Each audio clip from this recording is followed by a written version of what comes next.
Pues vamos a orar para comenzar nuestro último estudio sobre el bautismo. Señor, una vez más estamos delante de ti y te damos gracias por tu palabra.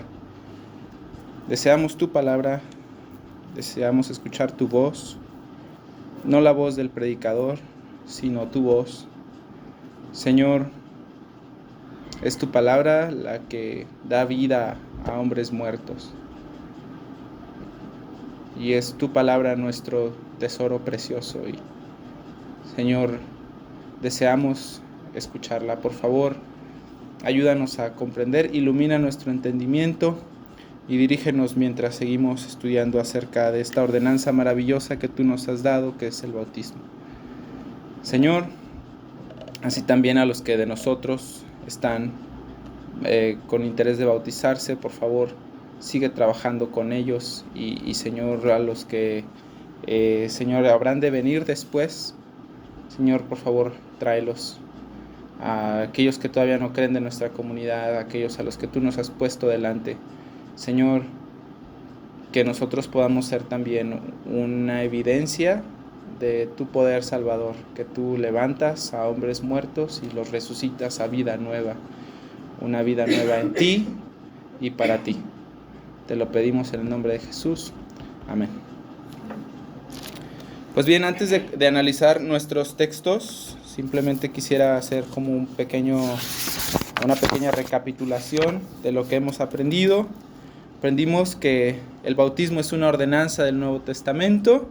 El Señor la instituyó en Mateo 28 y es una ordenanza que tiene como fin para la persona bautizada ser una señal de su comunión con Él en su muerte y su resurrección, de estar injertado a Cristo, de la remisión de pecados y de su entrega a Dios por medio de Jesucristo para vivir y andar en novedad de vida, ¿cierto? Eso es lo que nosotros hemos aprendido hasta ahora y es una definición que engloba muy bien todas las cosas que nosotros hemos aprendido sobre el bautismo. El bautismo no es un sacramento que salva, como lo dicen otras denominaciones, ni otras religiones. El bautismo es una señal, es la señal del nuevo pacto, es la señal externa de este pacto maravilloso que Dios estableció entre Él y su iglesia y que selló con su muerte en la cruz. Y también es una señal de todas las bendiciones que vienen junto con ese pacto. Al leer el Nuevo Testamento, nosotros nos podemos dar cuenta de que la iglesia, inmediatamente después de que se fue el Señor Jesús, comenzó a bautizar gente. Recuerden que el Señor Jesús no instruyó a nadie a bautizar hasta que ascendió al cielo. Nunca mandó a nadie a bautizar, ni bautizaba a nadie Él. Simplemente predicaba el evangelio del reino. Así que quisiera que este último estudio nosotros nos concentremos en pensar qué es el bautismo ordenado por Jesús y cómo se ha llevado a la práctica por la iglesia. Primero, entonces, lo primero que debemos de decir, creo que lo lógico decir, o lo que continúa con lo que hemos estado aprendiendo, es que si el bautismo es una señal de novedad de vida, entonces solamente aquellos que realmente profesan arrepentimiento para con Dios y fe en el Señor Jesús son las personas adecuadas para recibir esta ordenanza. Señor Jesús dijo: arrepiéntanse y crean en el evangelio. Hemos aprendido que este arrepentimiento y esta fe no es algo que viene de nosotros, sino que es un milagro de Dios. El nuevo nacimiento es algo que Dios hace en el hombre, en el corazón del hombre. Y este arrepentimiento y la fe pues son como las primeras señales, ¿no?, de que un hombre ha nacido de nuevo. Los hombres por naturaleza pues somos malvados, pecaminosos, como dice Romanos 3, ¿no? No hay quien busque lo bueno, no hay ni siquiera uno. Entonces avanzamos con esto y también podemos decir que el bautismo es un símbolo y este símbolo es perfecto. Es un símbolo perfecto. Ustedes han visto cómo se bautizan las personas, ¿verdad? O cómo bautizamos a las personas. Nosotros sumergimos, ¿no? ¿No saben? Bueno, les explico. Nosotros sumergimos en agua a las personas.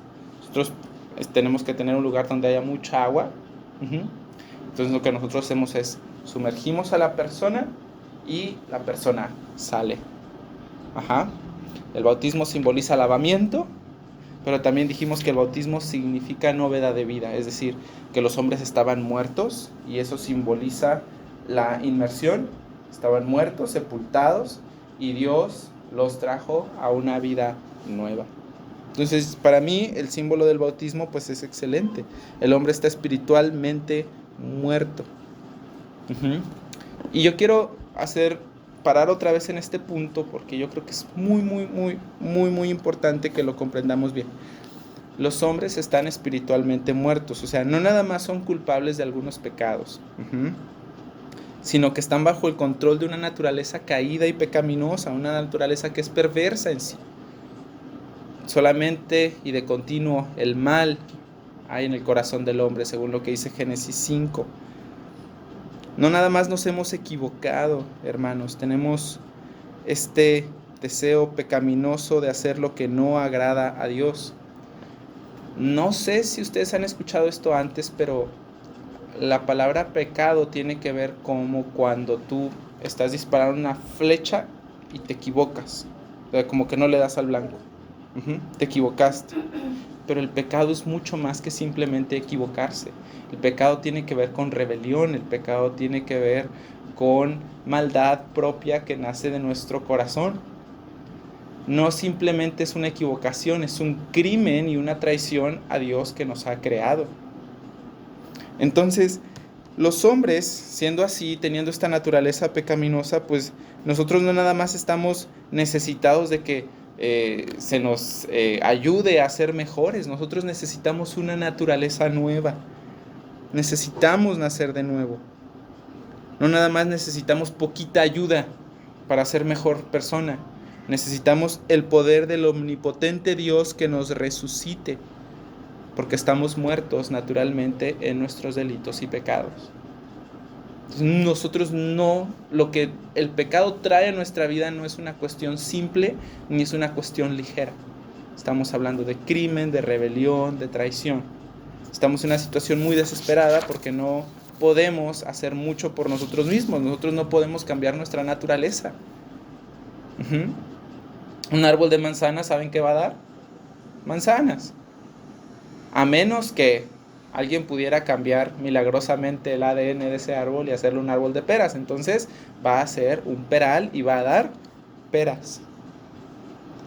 Nosotros como hombres naturales seguiremos pecando y siendo dominados por nuestro pecado hasta que Dios nos dé vida, como dice Efesios 2. Estando nosotros muertos en nuestros delitos y pecados, Dios, por su gran amor con que nos amó, nos dio vida. Vida en Él, en Cristo Jesús, juntamente con Cristo. Y por eso hemos aprendido que somos salvos por gracia. Esta palabra tan maravillosa, sin merecerlo, no como un pago, sino como una bendición, como un regalo. Y algo que también quiero que comprendan de este regalo es que no porque sea gratis, no porque la gracia sea dada libremente, significa que no tuvo un costo. La gracia tuvo un costo muy grande. Nosotros fuimos salvados por la voluntad del Padre en la cruz, por ese Jesús sufriente y sangrante. Nuestra salvación no nada más, sí, te la doy, porque a veces pensamos de lo gratis como cosas que tienen poco valor, ¿no? Nosotros en nuestra cultura mexicana, ¿cuáles son las cosas que nos dan gratis? Las cosas que ya no se ocupan, las que ya no usan, lo que ya no quiero, lo que ya desocupé, las cosas en el súper que sí te dan un poquito, pero para que compres más.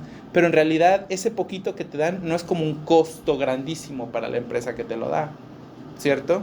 Sí tiene un costo, pero es un costo que se regresa, es como una inversión. Ya no se está vendiendo, lo quieren usar.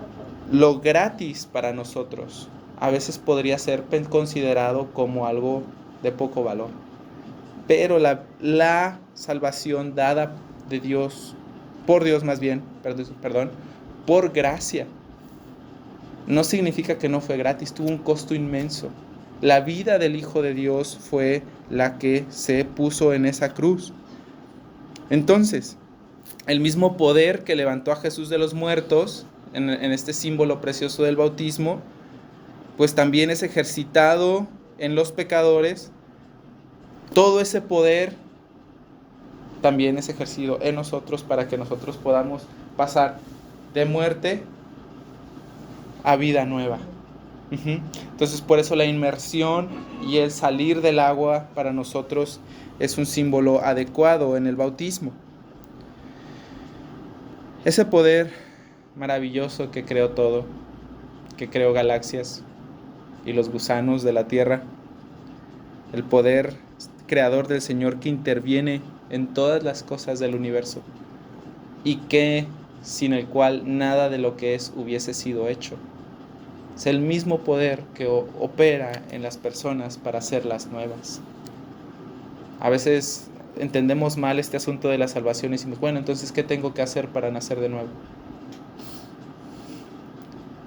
Dios necesita darte vida primero. Y así como cuando un niño nace y lo primero que hace es llorar, cuando Dios ha trabajado en nuestros corazones, lo primero que hay en nosotros es arrepentimiento y fe. El arrepentimiento y la fe no vienen de nosotros, es una cuestión que Dios obra en nosotros. ¿Cómo un muerto espiritual puede tener fe? ¿Cómo un muerto espiritual puede desear arrepentirse de lo que ha hecho contra Dios, cuando por naturaleza odia a Dios y todo lo que Dios hace? Como leímos en Romanos 8, el hombre natural no puede someterse a Dios, tampoco quiere hacerlo. Entonces, para nosotros, nuestra única esperanza es que Dios nos dé vida. Y no hay otra manera de ser salvo. Dios debe de salvarte y hacerte nuevo. La regeneración, esta palabra que nosotros usamos para decir que alguien ha nacido de nuevo, nos regeneraron. No nos mejoraron, nos regeneraron. No es una mejora a nuestros principios morales. Así como que antes eras poquito malo y ya vas a ser mejor persona, no te vas a portar mejor. La regeneración no tiene que ver eso. La regeneración es la creación de vida nueva. Por ejemplo, 2 Corintios 4:6 lo dice de una manera muy interesante. Dice, porque Dios que mandó que de las tinieblas resplandeciese la luz. ¿Saben esa historia? Cuando Dios dice que de las tinieblas resplandezca la luz. Cuando dice, sea hecha la luz, y la luz fue hecha. ¿Cuándo pasó eso? En Génesis. En Génesis capítulo 1, cuando Dios crea el mundo, ¿no? Y crea el universo. Dice, porque Dios que mandó que de las tinieblas resplandeciese la luz, es Él que resplandeció en nuestros corazones para la iluminación del conocimiento de la gloria de Dios en la faz de Jesucristo. ¿Te das cuenta? Cómo este poder creador es el que tiene que intervenir en nosotros para que nosotros entonces podamos ver la gloria de Dios y que nosotros podamos ver a Jesucristo, que nosotros podamos creer en Él y arrepentirnos. La vida la vida nueva que Dios trae, perdónenme por balbucear, es una obra suya, completamente suya. Él nos ayuda a ver. Él, como dice Ezequiel, nos limpia de nuestras inmundicias, quita nuestro corazón de piedra, nos pone uno de carne, y entonces Él también pone su espíritu en nosotros para que nosotros andemos en sus ordenanzas. Ningún pecador se quita su corazón de piedra solo. Ningún pecador se limpia solo. El pecador no toma del Espíritu de Dios para ponerlo en sí mismo. Es Dios quien hace todas esas cosas en nosotros. Él es nuestro Salvador. Cuando decimos que Dios nos salva, no nada más es porque la Biblia dice así, y yo hice esto, pero Él me salvó. Es que no podíamos hacer nada. No teníamos un lugar a donde correr. Nuestros mejores esfuerzos ya los habíamos gastado, nuestros mejores planes, nuestras mejores ideas, todo. Y aún así estábamos perdidos. Y cuando una persona es confrontada con la justicia de Dios, pues una persona no tiene para dónde correr. Una vez le pasó así al profeta Isaías. En Isaías 6 dice que él vio al Señor y dijo: yo soy un hombre inmundo. Estoy inmundo, estoy podrido. Eso es lo que nosotros somos naturalmente. Pero Dios nos limpia, Dios nos purifica y Dios nos da vida nueva. Y de ahí que la enseñanza del bautismo sea así. Porque si el bautismo representa la novedad de vida, repito esto, entonces los únicos candidatos para el bautismo son aquellos que han nacido de nuevo. Nadie más. Por cierto, la Biblia dice esto desde Hechos 2, que aquellos que creen y se arrepienten son bautizados, los nuevos creyentes son bautizados. Y eso está por todo el Nuevo Testamento. Mira, te digo, Hechos 2 del 37 al 41 dice eso, Hechos 8 del 12 al 13 dice eso, Hechos 8 del 36 al 38 dice lo mismo, Hechos 9, 18 también dice lo mismo, Hechos 10 del 47 al 48 dice lo mismo, Hechos 11, 16 también, Hechos 15, 9, Hechos 16 del 14 al 15, Hechos 16 del 31 al 34, y vamos a la mitad del libro de Hechos. Pero esta es una constante en el Nuevo Testamento, que aquellos que se arrepienten y creen en el nombre de Jesús son bautizados. Romanos 6 también dice eso, que solamente los creyentes, aquellos que han muerto y que han sido unidos a Jesús en su muerte a través del bautismo, pues son los que andan en novedad de vida. Gálatas 3:27, Colosenses 2:12, Primera de Pedro 3:21 dice que aquellos que han escuchado la palabra y que han sido salvados son bautizados también. Son los creyentes los que se bautizan. En el Nuevo Testamento son los creyentes los que se bautizan. Y esa es la consideración práctica número 1 para nosotros del bautismo del Nuevo Testamento. Ahora, el creyente que debe de ser bautizado debe de hacerlo en el nombre del Padre, del Hijo y del Espíritu Santo. ¿De dónde estoy sacando todas estas ideas? No quisiera que lo tomáramos así como que no es bíblico. Todavía no leemos nada de la Biblia, pero todas estas ideas nacen de lo que ya estudiamos previamente. ¿Estás de acuerdo? ¿Sí? Simplemente, no sé si te has dado cuenta, pero esto va como con una espiral hacia arriba, que estoy sobre lo mismo, pero yendo un poquito más profundo o más arriba, como quieras verlo. El creyente que ha de bautizarse debe de hacerlo en el nombre del Padre, del Hijo y del Espíritu Santo. La pregunta es ¿por qué? Y la respuesta es muy fácil, porque así dijo el Señor Jesús que lo hiciéramos. Mateo 28, 18 al 20. Toda autoridad me es dada en el cielo como en la tierra, por tanto, id y haced discípulos a todas las naciones, bautizándolos en el nombre del Padre, del Hijo y del Espíritu Santo, y aquí yo estoy con vosotros todos los días hasta el fin del mundo. Perdón, me salté un cachito. Enseñándoles a guardar todas las cosas que yo les he mandado, y aquí yo estoy con ustedes todos los días hasta el fin del mundo. Pero la ordenanza de Jesús, mi punto es que la ordenanza del Señor Jesús dice que debemos de bautizarlos en el nombre del Padre, del Hijo y del Espíritu Santo. ¿Por qué bautizamos así, en el nombre del Padre, del Hijo y del Espíritu Santo? Primero, porque Jesús lo ordenó así. Segundo, esta es una respuesta personal. Dios es en 3 personas. Ahora, no te estoy diciendo que son 3 dioses, sino que Dios es en 3. Esto es un poco complejo de comprender. La verdad, yo no puedo hacerlo. Yo no he sabido de alguien que lo haya comprendido completamente, pero sí ha habido hermanos que han avanzado mucho en esto. Y algunos de ellos escribieron algo así. Son de una sustancia. El Padre, el Hijo y el Espíritu Santo son de una sustancia, de un poder, de una eternidad. Cada persona tiene la esencia divina. Todos ellos son infinitos en poder, en gloria, y por tanto son un solo Dios. que no se puede dividir en naturaleza, pero que sí lo hace en su obrar. Tú vas a decir, ¿cómo es eso? Pues sí, la naturaleza de Dios no se divide, Dios es Dios. Pero el Padre es el que nos escoge para ser salvos antes de la fundación del mundo. El Hijo es el que viene a salvarnos en la cruz, es el de la obra salvadora. Y el Espíritu Santo que hace es el que nos convence de pecado en nuestro corazón, de la justicia y del juicio de Dios.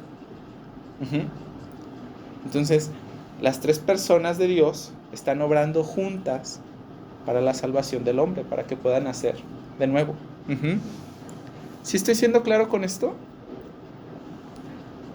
Entonces, ¿por qué Dios nos pide bautizar en el nombre del Padre, del Hijo y del Espíritu Santo? Bueno, porque Dios es en tres personas. Y según lo que yo entiendo de esto, estaba pensando, bueno, ¿y eso qué tiene? Bueno, de no obedecer el mandato, entonces nosotros estaríamos negando la parte de una de esas personas en la obra soberana de Dios. Hay personas que solo lo hacen en el nombre de Jesús. Y dicen, no, nosotros debes de bautizar solamente en el nombre de Jesús. Solamente en el nombre de Jesús. Y ahorita vamos a ver por qué. Por eso les pedí que abrieran su Biblia en Hechos 2. Pero nosotros no. ¿Por qué? Porque entonces el simbolismo cambia. Estaríamos mintiendo sobre la manera en la que Dios nos salvó. ¿Ustedes han visto los símbolos que tienen las cajitas de medicina? ¿Los han visto o no? Tienen así un circulito rojo que tiene así como una mujer embarazada y luego tiene una rayita en medio. ¿Qué significa? Ajá, pero ¿qué pasa si nosotros le quitamos esta rayita? ¿Te das cuenta que si cambiamos el símbolo, lo que comunicamos también cambia? Ajá. O si nosotros le quitáramos la mujer embarazada y le pusiéramos nada más una mujer, ¿no? ¿Quién no puede tomar ese medicamento? ¿Sí me explico? Si tú cambias el símbolo, cambia lo que comunicas. Y si nosotros cambiásemos el símbolo, pues nosotros estaríamos mintiendo sobre la manera en la que Dios nos salvó.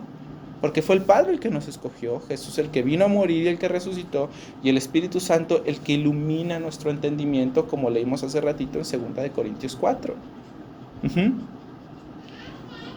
Por eso, como la salvación es una obra de Dios, completa de Dios, nosotros bautizamos en el nombre del Padre y del Hijo y del Espíritu Santo.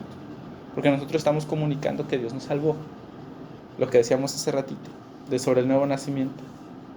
Estando muertos, Él nos salvó. Ahora sí, vamos entonces a pasar a esta parte de Hechos 2, por favor, porque sí es importante que nosotros entendamos lo que muchas otras personas piensan sobre el bautismo, pero que está un poquito mal, o un muchote mal más bien. Déjenme lo encuentro yo porque yo no lo tenía. Hechos 2. Vamos a leer de los versículos del 36 al 41. Y en esto también quiero que veamos lo que estábamos hablando en el punto anterior, que los adecuados para recibir el bautismo son los creyentes. Dice, sepa pues ciertísimamente toda la casa de Israel, que a este Jesús a quien vosotros crucificasteis, Dios le ha hecho Señor y Cristo. Al oír esto, se compungieron de corazón. Les dolió su corazoncito. Y dijeron a Pedro y a los otros apóstoles, varones hermanos, ¿qué haremos? ¿A qué les suena esto? ¿A qué palabra les suena esto? Que hay dolor en el corazón y dicen, me equivoqué y ahora ¿qué hago? Es una palabra que empieza con A y termina con arrepentimiento. Exacto, muy bien. ¿Verdad? Y luego dice, Pedro dijo, arrepentíos y bautícese cada uno de vosotros en el nombre de Jesucristo para perdón de los pecados y recibiréis el don del Espíritu Santo. porque para vosotros es promesa y para vuestros hijos y para todos los que están lejos, para cuantos el Señor nuestro Dios llamare. Y con otras muchas palabras testificaba y les exhortaba diciendo, sean salvos de esta perversa generación. Así que los que recibieron la palabra fueron bautizados. Y se añadieron ese día a la iglesia, ¿como cuántas personas? Como 3,000 más o menos. Un chorro, ¿no? Ya quisiéramos nosotros que eso pase aquí en la iglesia, que un sermón y 3,000 personas. Híjole, un montón de trabajo. Pero aquí hay ciertas cosas que yo quiero que veas. Mira, por ejemplo, lo del versículo 37, ya lo hablamos acerca de su arrepentimiento, que hubo dolor en su corazón debido a la verdad que se les expuso. Jesús, al que Dios hizo Señor y Cristo, ese fue el que ustedes crucificaron. Crucificaron a su Mesías. Y entonces, ¿qué pasó con ellos al darse cuenta de esta verdad? Les dolió mucho. Entonces Pedro les dice en el 38, arrepiéntanse y bautícense cada uno de vosotros en el nombre de... Y ahí como que hay una pequeña contradicción, porque Jesús nos dice, bauticen en el nombre del Padre, del Hijo y del Espíritu Santo. Y aquí, ¿qué está diciendo Pedro? Bautícense en el nombre de Jesucristo, correcto. Y ahí tú vas a decir, hay como una pequeña contradicción ahí, porque si Jesús te está mandando algo y el apóstol Pedro está haciendo otra cosa. Bueno, ¿qué es lo que está pasando aquí? Primero que nada, nosotros tenemos que ver qué es lo que está pasando y el contexto. Mira, ve el versículo 38. Dice, Pedro les dijo, arrepentíos. Ese arrepentíos está en plural. Vosotros arrepentíos, ustedes arrepiéntanse. Y luego dice, y bautícese cada uno en el nombre de Jesucristo para perdón de pecados. ¿Eso en qué está? Eso está en singular. Y bautícese cada uno. Lo primero está en plural, lo segundo está en singular. Y en tercero dice, y recibiréis el don del Espíritu Santo. Está volviendo a hablar en... Sí, pero la tercera es plural. Ese recibiréis es plural.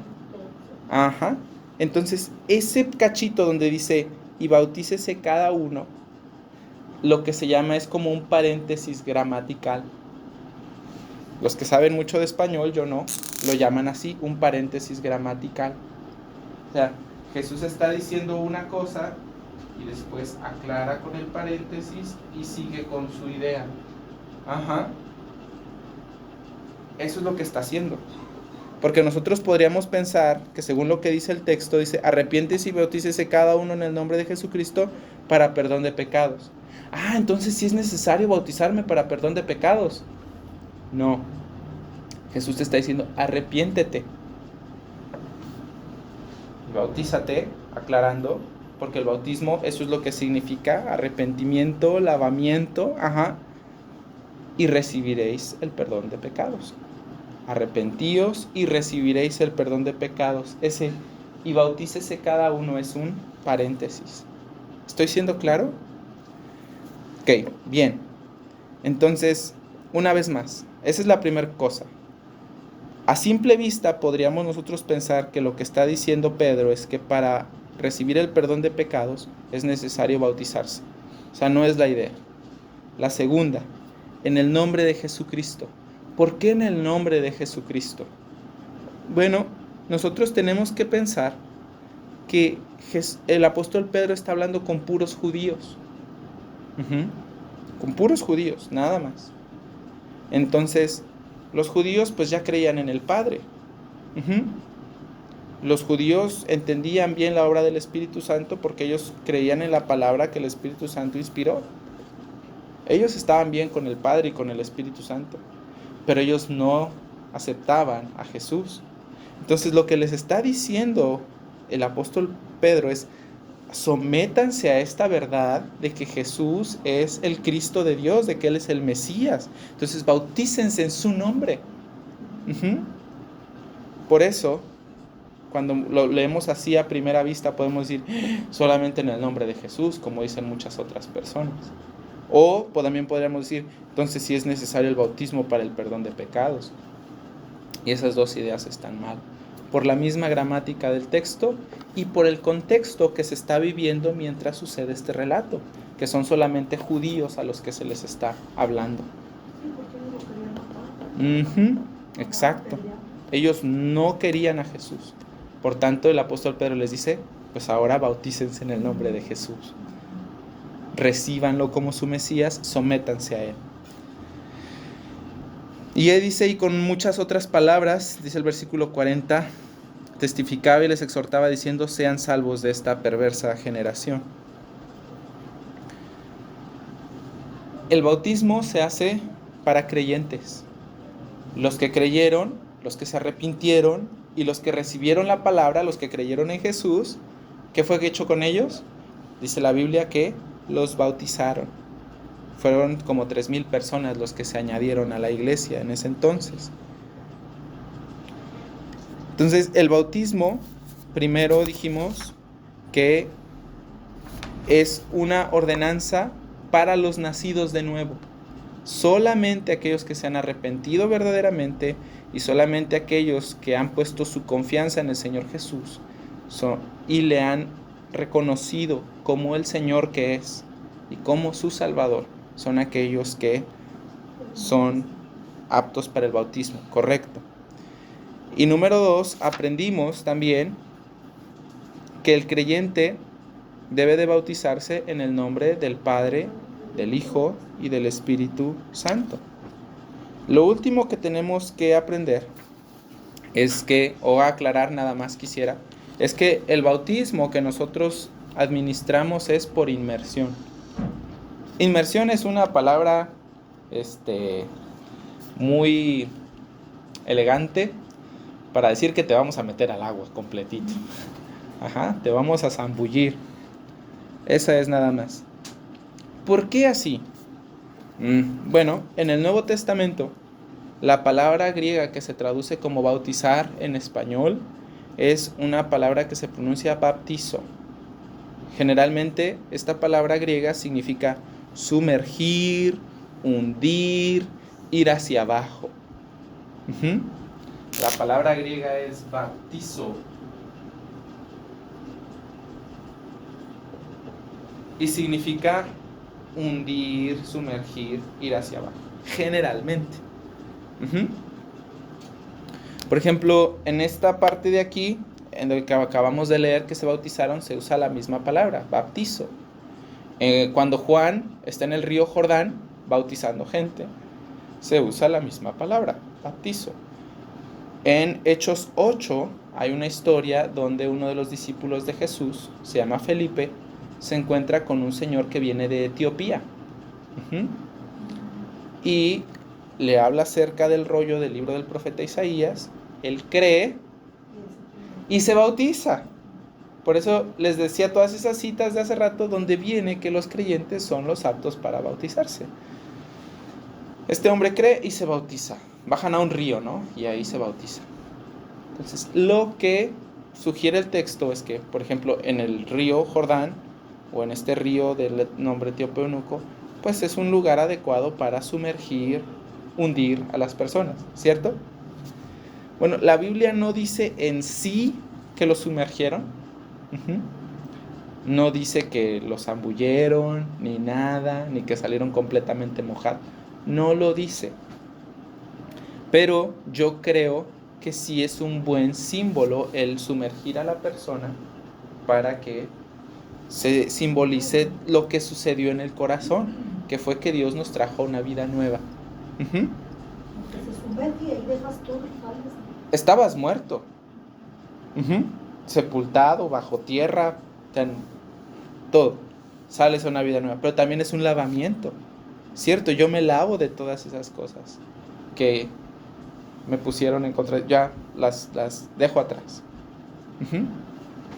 Como dijo el apóstol Pablo en Filipenses 3, que lo leímos también hace unos días, ahora todo lo que yo antes consideraba como ganancia es basura con tal de que yo gane a Cristo, ¿no? O sea, me desligo de esas cosas con tal de que yo pueda seguirle a Él.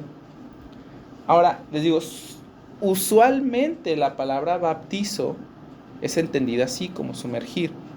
Pero en Marcos 7, un pasaje que ya leímos nosotros, ¿se acuerdan? Donde los fariseos se enojaron porque los discípulos no se lavaban las manos. Bueno, ahí esa palabra lavar también es bautizo. Entonces, lavar. Entonces, ¿cómo es? Porque para lavar las manos no me tengo que sumergir completo, ¿no? Es una cuestión de echarte poquita agua y... Pero yo tenía las manos limpias. Sí, pero lo que estoy intentando decir es que a veces el significado en griego de esta palabra que nosotros tenemos aquí, que a veces es sumergir, a veces no tiene que ver con sumergir, sino simplemente con poner poquita agua, y por eso algunas personas consideran que debe de hacerse solamente poniendo un poco de agua. Eso se llama bautismo por aspersión, no por inmersión, sino por aspersión. Poquita agua es suficiente, porque estamos simbolizando el lavamiento.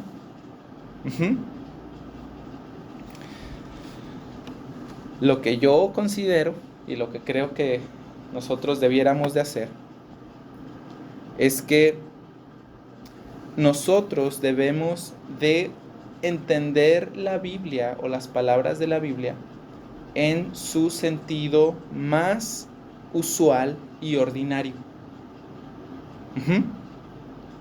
Nosotros debemos de entender las palabras de la Biblia en su sentido más usual y ordinario.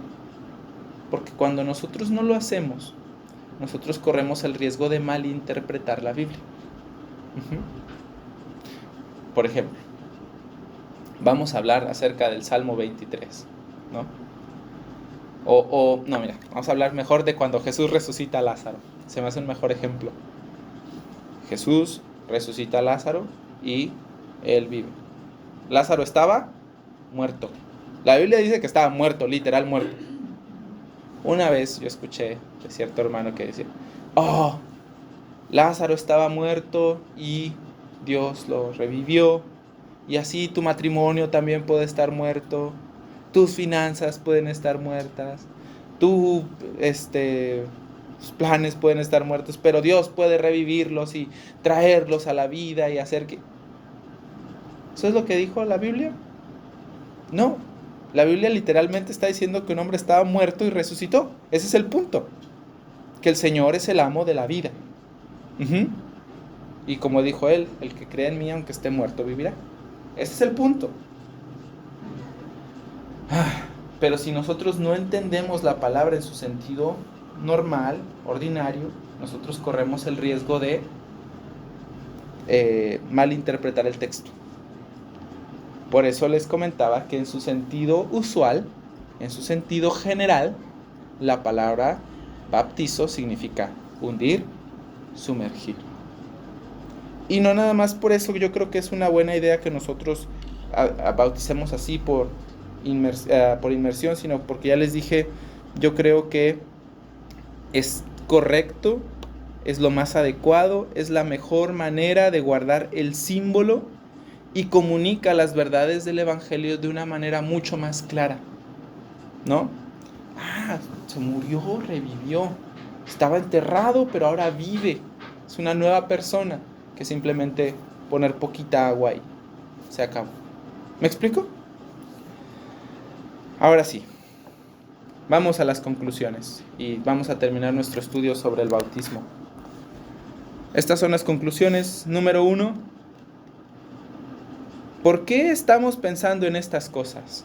Sobre cómo bautizar, y si es en el nombre de Jesús o en el nombre del Padre, del Hijo y del Espíritu Santo, si es por inmersión, si es por aspersión, en la palabra griega bautizo. ¿Todo eso qué? ¿Cómo yo pudiera verlo de una forma más práctica en mi Biblia? ¿De verdad son puntos importantes? Bueno, yo creo que sí.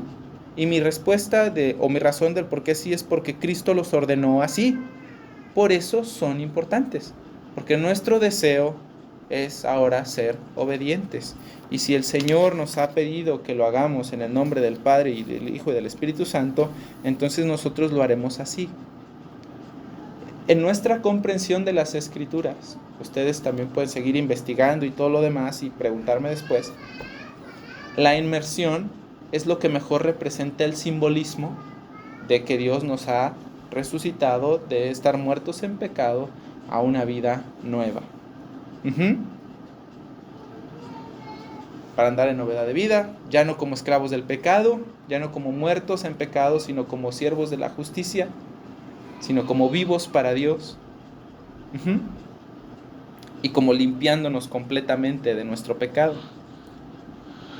Y número 2, ¿por qué son importantes estas cosas? ¿Por qué estamos pensando en todas estas cosas que podrían parecer simples formalismos?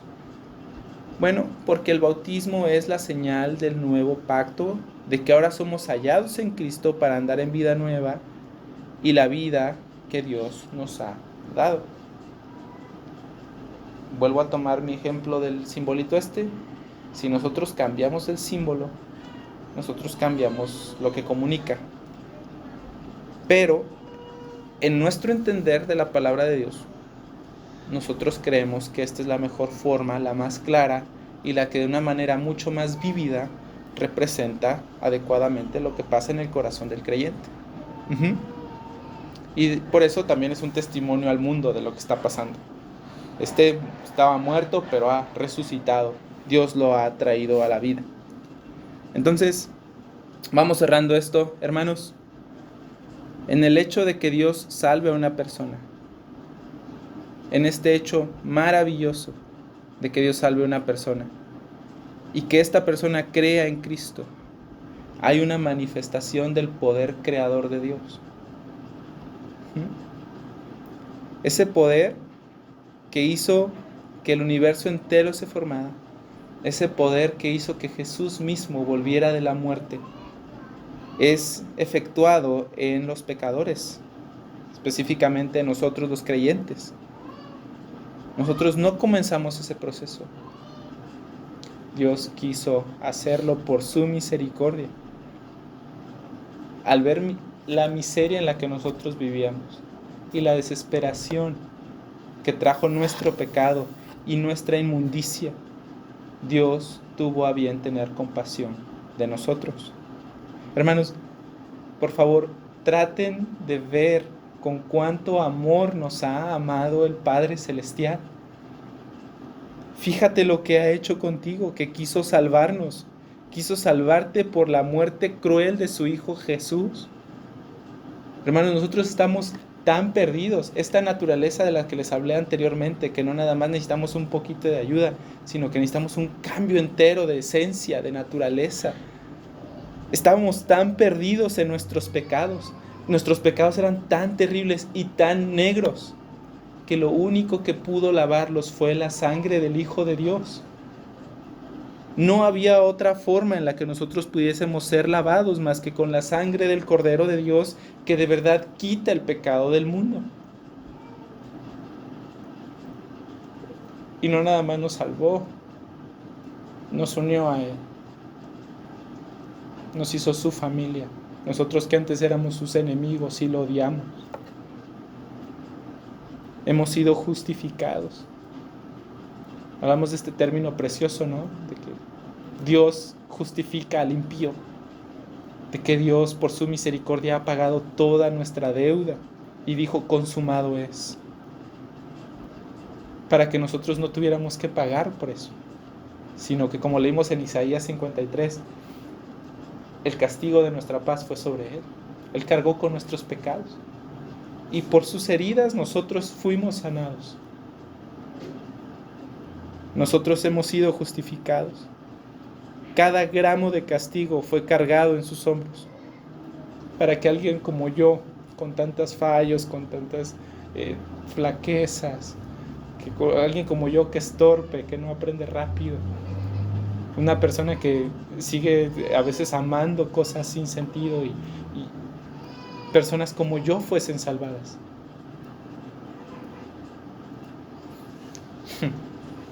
Cuando estaba en el seminario, había un hermano que nos iba a visitar seguido, que se llama Mark Webb. Él todavía va al seminario donde yo estudié un año. Y este hermano dijo que una vez iba cazando, no sé si ya les conté esta historia, pero él iba cazando con su esposa y habían visto un venadito chiquito y Dijeron, mira, vamos a seguirlo, y dice, nos lo vamos a escabechar, y vamos, y de repente le dijo, bájate, guarda silencio. ¿Por qué? Vieron muchos venados, y había uno grandote, con unos cuernotes así, grandotototes. ¿Te acuerdas del venadito que nos íbamos a echar? Ajá, pues ya no. Vamos a matar a ese grandote de allá. Y fueron tras de ese. Pero el punto de esta historia es que si tú llegas con un venadito pequeño, pues está bien. Llegas con un venadote, wow, ¿no? Dios hace lo mismo con los pecadores. Busca grandes pecadores, a los que están perdidos, sin esperanza, sin salvación, a los que no tienen otra cosa que hacer más que esperar ser condenados a morir para siempre, y Él los rescata, su misericordia, para que nosotros podamos ver la gloriosa gracia de su salvación y de su amor en nosotros. Por eso bautizamos como bautizamos. ¿Qué podía yo hacer estando muerto en mis delitos y pecados? Nada. Le pedí a Dios, Señor, mira cuánto te busco. No. Si Dios puso eso, y tú tuvieras eso en tu corazón, fue porque Dios lo puso. Pero Dios salvó a los pecadores. Y por eso, como cantamos hace ratito, en nuestro himnario dice: sublime gracia del Señor, que a un pecador salvó. En otra versión dice: oh gracia admirable, qué dulce es, que a un pecador como yo salvó. Estaba perdido, me halló. Estaba ciego, me dio visión. Me ayudó a ver. A un infeliz, miserable, Él me salvó. Y ahora tengo el privilegio de llamarme cristiano y de llevar su nombre en mí, y una señal en mi cuerpo de lo que Él ha hecho conmigo. Por eso bautizamos como bautizamos. Y por eso el bautismo es una señal preciosa para el creyente de su unión con Cristo en su muerte y su resurrección.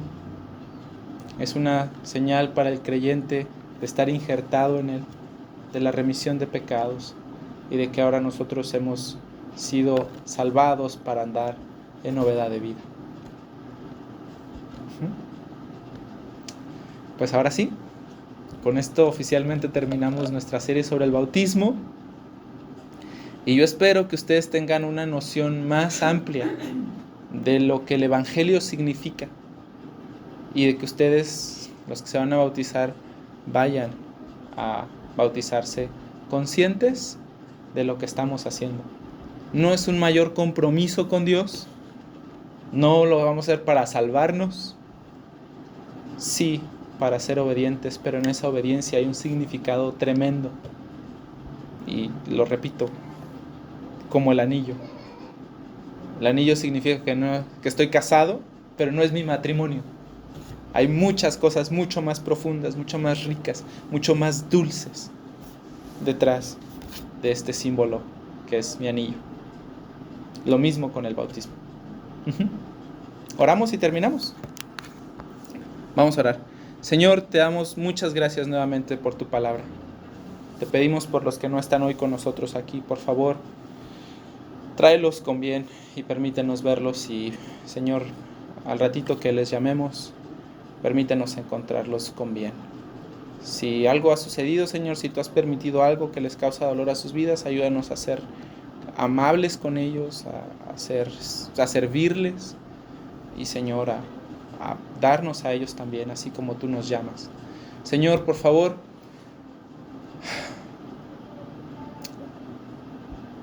que estas lecciones que hemos tenido sobre el bautismo nos ayuden a comprender lo glorioso de tu obra salvadora, lo maravilloso de tu misericordia, la grandeza de tu bondad, la inmensidad de tu poder, lo profundo de tu sabiduría, lo maravilloso de tu amor y de tu bondad para nosotros los pecadores. Que nosotros lo amemos esa verdad y que nosotros también la compartamos con otros que están alrededor nuestro. Señor, ayúdanos a ser una iglesia que escucha y hace tu voluntad, no simplemente que escucha y se olvida. No nos dejes ser, Señor, así. Guárdanos de eso, por favor, y llévanos con bien a casa. Te lo pedimos en el nombre de Jesús.